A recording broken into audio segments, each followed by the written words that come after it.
Alors bonjour à tous, bienvenue à cette session sur améliorer votre traçabilité en cassant les silos.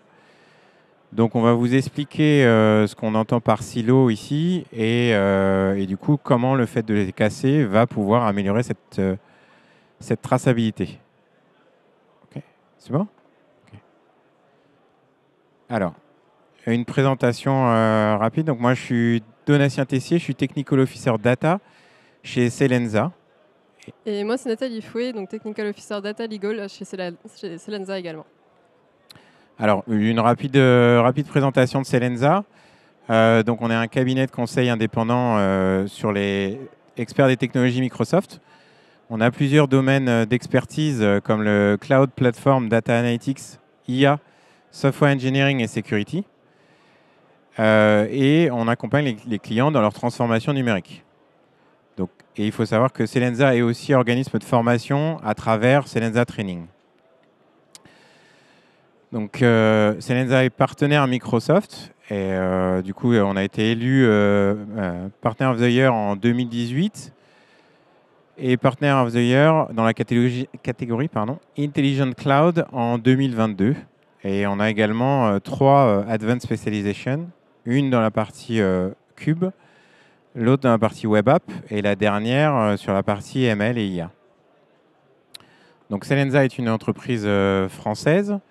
Et on est implanté, on a 3 points d'ancrage, un à Paris, un à Lyon et le 3e à Nantes. Donc, je vais passer la parole à Nathalie pour entrer dans le vif du sujet et vous présenter le contexte. Yes, merci. Alors, quelques éléments pour vous rappeler un peu le contexte de cette mission. Donc, on a commencé il y a un an, un peu plus d'un an, chez donc notre client qui est dans l'industrie du luxe, dans le secteur parfum et cosmétiques. Et assez classiquement, on va retrouver chez lui, au moment où on est intervenu, certaines briques technologiques. Donc, par exemple, on va avoir plusieurs PLM, donc Product Lifecycle Management, qui vont permettre de suivre le cycle de vie des produits. On va retrouver aussi un PIM, un Product Information Management, qui vont être utilisés qui va être utilisé par le département marketing, notamment pour updater les données des sites e-commerce. Et on va retrouver un ERP aussi pour suivre la production des produits et leur vente. Et donc ces différentes briques technologiques, elles vont constituer ce qu'on va appeler des silos. On va par exemple retrouver donc un bloc pour le PLM de la formule, un bloc pour le PLM packaging, un autre pour notre ERP et un dernier pour notre PIM. Très schématiquement, donc ces différentes briques vont constituer nos silos. Et c'est ce qu'on appelle des silos technologiques. Concrètement, donc c'est des silos, ces différents systèmes sources, ces différents silos, ils ont été conçus indépendamment les uns des autres, séparément. Et la problématique, c'est que aussi ils n'ont pas été conçus justement pour communiquer entre eux. Et donc dans cette situation, alors c'est pas seulement ce client-là, mais c'est une problématique assez commune qu'on retrouve chez nos clients. Justement, à un moment, notre client il va avoir un besoin métier, un besoin de conformité légale ou réglementaire, et là il va avoir besoin de croiser ces données. Donc il va avoir besoin de croiser les données de ces différents silos. Et ce qu'il va faire, donc, il va commencer à extraire les données, première étape. Donc silo par silo, il va commencer par le premier silo, le deuxième, le troisième, le quatrième. Au mieux, c'est une extraction automatique, et au pire, c'est une extraction qui sera manuelle. Donc le temps d'extraction sera très variable et potentiellement très très laborieux. Et une fois qu'il a fait cette extraction, deuxième étape, il va enfin pouvoir croiser ces données. Et là, c'est encore une fois une étape qui est très chronophage pour les équipes. Et la traçabilité des données va être très complexe, voire impossible. Donc, vous l'avez compris, ce croisement de données, il va être problématique pour les équipes. Donc chez nos clients, pour les équipes, ça va être une tâche très lourde. Pourquoi ? Parce que déjà, il n'y a pas de règles officielles, pas de process défini pour faire ce croisement. Ensuite, c'est des actions qui sont non planifiées, donc on va avoir des croisements ponctuels à droite et à gauche de nos équipes, par nos différentes équipes en fonction du besoin. C'est très consommateur en temps et en énergie, sachant que c'est un temps en général qui n'est pas tracé dans le planning projet. Et ça peut prendre voilà, une journée comme ça peut prendre plusieurs semaines. Et même à la fin, le résultat est incertain parce que finalement, les données qu'on va utiliser pour faire nos croisements, ce croisement, il va peut-être nous prendre des jours, des semaines. Et une fois qu'on aura fini ce croisement, les données qu'on a utilisées seront déjà obsolètes. Donc on se trouve dans une situation où vraiment la traçabilité est vraiment complexe, voire impossible. Et je vais vous expliquer. Donc là, c'était un peu la problématique globale de ces silos. L'idée là, Donatien, je vais le laisser un peu vous recadrer vraiment sur les enjeux concrets de ce client en particulier. Vous expliquer la solution qu'on a mis en place pour répondre justement à ces enjeux. Merci. Pardon. Donc effectivement, les enjeux clients, il y en avait plusieurs ici, puisque un des premiers, c'est l'enjeu qui rejoint la problématique générale que Nathalie exposait, c'est-à-dire plusieurs semaines pour croiser les données. Le deuxième enjeu, c'est que l'entreprise, le client avait des besoins RSE, donc pour arriver à justement croiser des données avec le packaging et la production et être capable de dire quel est l'impact de production en termes de plastique, par exemple, d'émissions de plastique. Et ensuite, on a une complexité importante pour arriver à tracer un lot de production. Puisque ce qui peut être assez problématique en termes financiers, c'est que quand on a un défaut sur un produit, il va falloir arriver à détecter et à identifier à quel endroit se trouve ce produit pour potentiellement le détruire ou l'écarter du marché. Et si on ne peut pas vraiment identifier quel est le produit qui pose réellement problème, on va être obligé de détruire un grand nombre de produits à tort. Donc un impact financier assez fort à ce niveau-là. En plus de ça, il y a une partie obligation légale, puisque ce client opère sur le sol américain également. Et la FDA demande pour des questions d'audit d'être capable de fournir justement des preuves de cette traçabilité et des informations précises sur les lots de production. Donc là encore, impossible de le faire avec cette organisation en silo. Impossibilité de se conformer à ces obligations légales, quelles qu'elles soient. Une autre problématique, un autre enjeu que le client avait ici, c'était dans ce PIM, dans la partie marketing, être capable de transmettre au site e-commerce la liste des ingrédients des produits et des nouveaux produits. Pour ce faire, c'est des équipes qui saisissent manuellement cette liste d'ingrédients et ces informations sur les nouveaux produits. Et donc, ça met à peu près, ils mettaient à peu près 40 heures par mois pour saisir ces informations. Et en plus, comme c'est des saisies manuelles, du coup, on a des problèmes de qualité de données, surtout quand c'est des listes d'ingrédients. Ce n'est pas le plus simple à saisir dans un outil. Donc, voilà les différents enjeux principaux auxquels le client devait répondre. Et je vais vous expliquer comment on l'a adressé. Donc, je fais un petit crochet pour architecture, on va dire, pour vous expliquer ce qu'on a mis en place, pourquoi on l'a mis en place comme ça. Donc, je vais vous expliquer un peu l'évolution des briques pour arriver jusqu'à une architecture dite Lakehouse, pour vous expliquer. Donc, la première brique, c'est la brique Data Warehouse, que tout le monde connaît, qui est présente depuis une trentaine d'années, avec des données structurées, un ETL et le DataWare qui permet d'adresser des cas d'usage BI et des cas d'usage de report. Un des avantages, c'est qu'il a fait ses preuves. C'est une architecture qui a fait ses preuves depuis longtemps. Un des inconvénients, c'est que ça reste assez coûteux et qu'on ne peut pas manipuler des données semi-structurées et non structurées avec ce type d'architecture. Et on ne peut pas adresser des sujets d'IA si le besoin s'en fait sentir. Deuxième architecture, évolution de l'architecture avec un ajout au Data Warehouse, qui était l'arrivée du Data Lake, en complément du Data Warehouse. Donc là, on peut traiter on peut stocker du semi-structuré et du non-structuré. En revanche, on peut adresser de la data science et du machine learning. Donc c'est l'apport du data lake, c'est une solution qui est assez peu coûteuse puisque c'est du stockage. L'avantage, c'est qu'en plus du structuré, on a du semi-structuré et du non structuré. En revanche, le data lake initial posait problème puisqu'il pouvait tourner en marécage de données plutôt qu'en lac de données.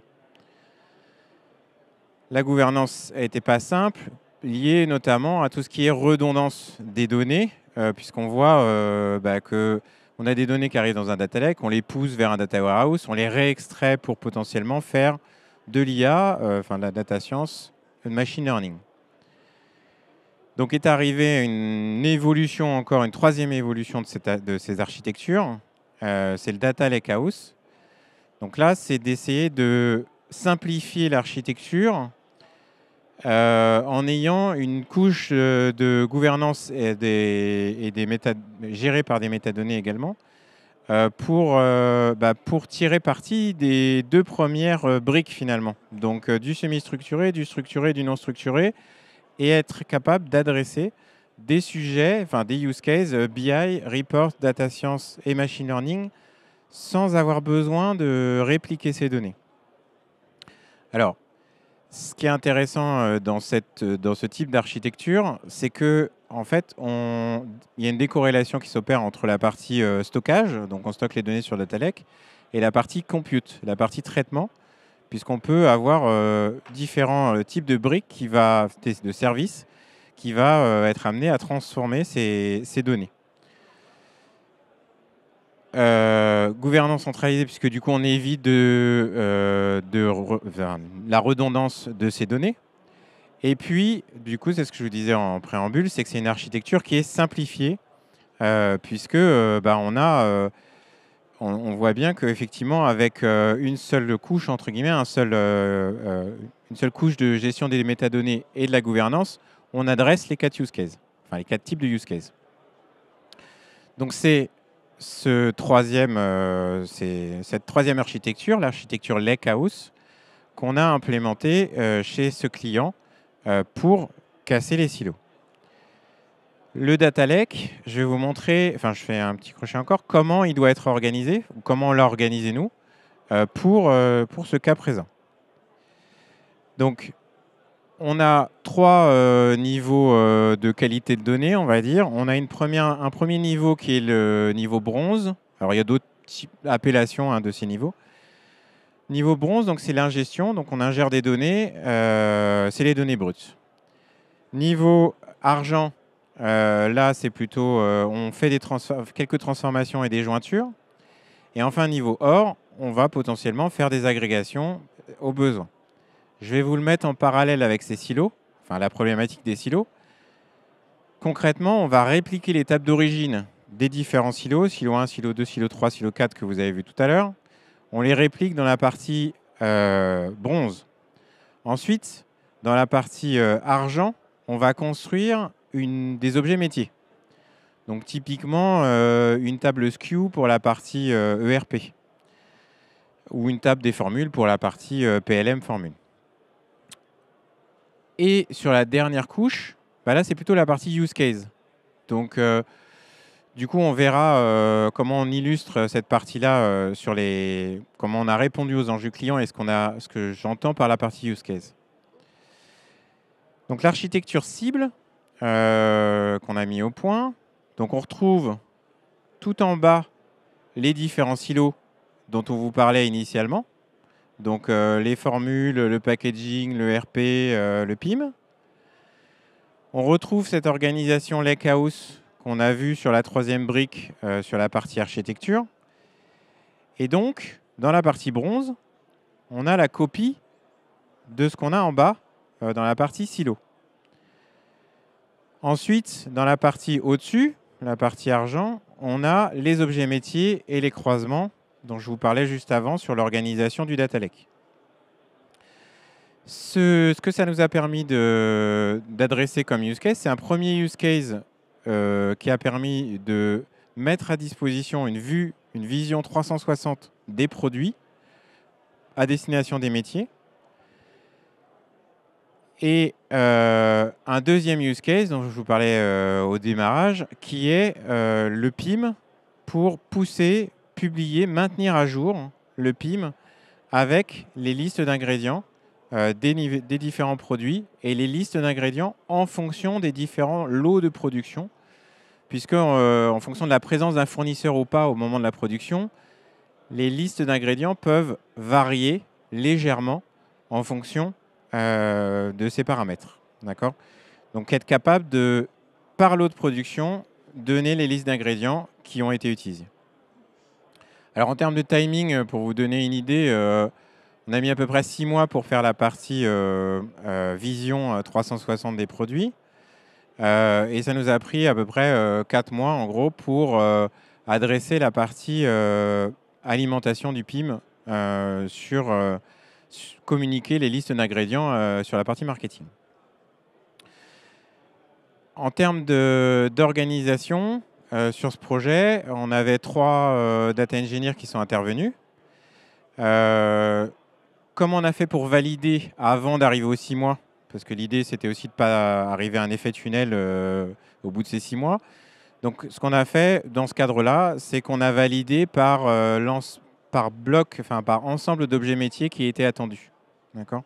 Ce qui a permis de donner des validations intermédiaires avant d'arriver à la partie vision.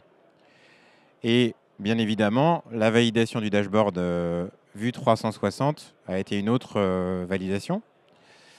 Pour la partie PIM, des tests d'intégration avec l'outil qui a permis de valider qu'on était bien en capacité de transmettre les informations et qu'ils étaient capables d'intégrer ces informations et de les restituer dans leur outil.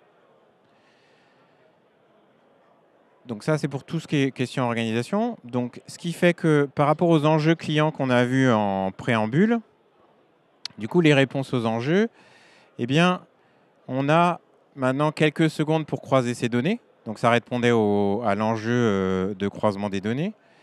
Ce qui fait que la traçabilité, maintenant, elle est possible et elle est accélérée, facilitée. On a aussi la partie... on a détecté des situations de terrain, donc ce n'était pas prévu, mais c'était théorie versus pratique. Typiquement, il y a des révisions de produits, donc une révision A, une révision B, etc. Et normalement, quand la révision B sort, on n'est pas censé utiliser la révision A. En fait, on s'est aperçu que dans les entrepôts, s'il reste du produit dans les bidons, ils utilisent la révision A alors que la révision B est sortie. Donc ça nous a permis de confronter aussi théorie versus pratique à travers ce projet, ce qui n'était pas prévu, mais bon. Et l'obligation légale, enfin la conformité légale, être capable de fournir des informations aux organismes sur la traçabilité, qui était un des autres enjeux forts. Et enfin, ce que ça a donné aussi, c'est que ça a donné bien sûr des idées de nouveaux use cases. Le fait d'être en capacité de croiser ces informations plus facilement, eh bien, forcément, ça a donné des idées à plein de monde. Et ça va a priori permettre de faciliter, de solutionner des problèmes que rencontrent d'autres entités. Voilà. Bon, après, bien sûr, il y a eu des challenges, il y a eu des difficultés, et je vais laisser Nathalie vous en parler. Yes, donc comme vous le disiez Donatien, effectivement on a mis 6 mois au moins pour poser les fondations, et donc on a rencontré quelques challenges pendant ces 6 mois. Le premier, c'est qu'il a fallu aller voir tous les systèmes sources un à un pour aller chercher des informations, donc les dictionnaires de données de chaque système, qui sont parfois documentés, parfois pas. Parfois, il faut chercher longtemps l'information. Donc, entre chaque système source, le temps de récupération des données de l'information n'est pas le même. Il faut aussi aligner les différents systèmes. Qu'est-ce qu'on entend par là ? En fait, si je vous donne un exemple, par exemple, on avait dans un des silos, on avait la création d'un produit avec sa nomenclature, etc. Mais il n'était pas encore référencé dans l'ERP. Et donc, par exemple, c'est le genre de cas qu'il faut régler au niveau de notre plateforme. Sinon, on a des erreurs au niveau du calcul des croisements des données.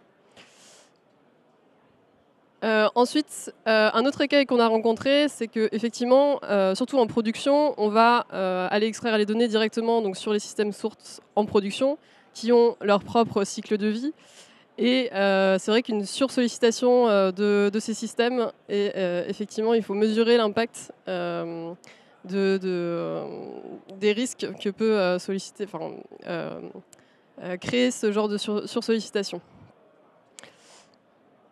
Et donc, s'assurer d'être raccord, effectivement, avec cette plateforme, en fait, on va gérer une copie des tables des systèmes sources. Donc, il faut absolument mesurer, monitorer le fait que une donnée updatée dans le système source soit répercutée sur notre plateforme dans un temps raisonnable.